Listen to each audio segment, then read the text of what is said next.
The day my mama demedleyed every photo of my biological dad was the day I realised something was terribly wrong. She stood beside me in our kitchen in suburban Illinois with her arms crossed and watched as I erased picture after picture from my phone.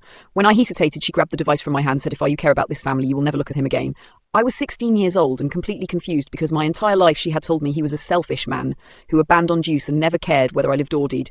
Growing up, it was just Memmy Mom and my stepdad. My stepdad entered my life when I was 5 and eventually became the father figure. I knew my mom constantly reminded me how hard she worked after my biological father supposedly walked out on us. Whenever I asked questions about him, she became emotional and said some people aren't meant to be parents. I believed her because she was my mother, and it rusted everything she said.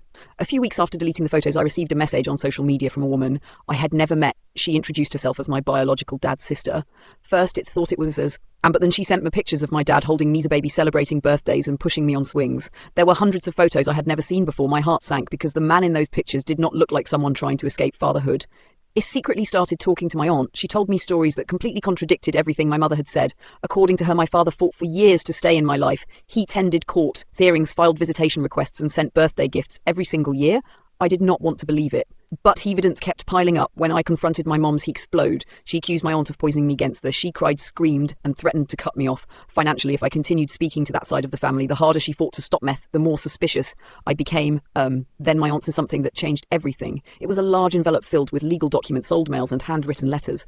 The court record showed that my father never abandoned me. My mother moved to another state without permission and repeatedly violated custody agreements. The emails showed my father begging to see me. The letters were even worse. Every birthday, every Christmas, every major milestone he wrote to me. None of them were ever delivered. My mother had hidden every single one. The biggest shock came at the bottom of the envelope, receipts from a storage unit. My aunt explained that after my father died from cancer 3 years earlier, she discovered dozens of unopened boxes he had saved for me. Inside were birthday presents, graduation gifts, photographs, and letters covering nearly 2 decades. My father had spent years preparing for the day I might finally learn the truth.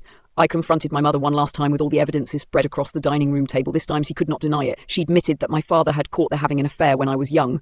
Their marriage collapsed and she became determined to punish him no matter the cost, even if that meant destroying my relationship with him forever. The fallout was brutal. My stepdad learned the truth and was disgusted. My grandparents stopped defending her. Several relatives cut contact complete. Elia, she spent 17 years protecting, unraveled in a matter of weeks. Today, all those photos are framed on my wall, and every letter my father wrote sits in a box beside my bed. My mom tried to erase him from my life, but in the end, the only thing she erased was the trust I once had in her.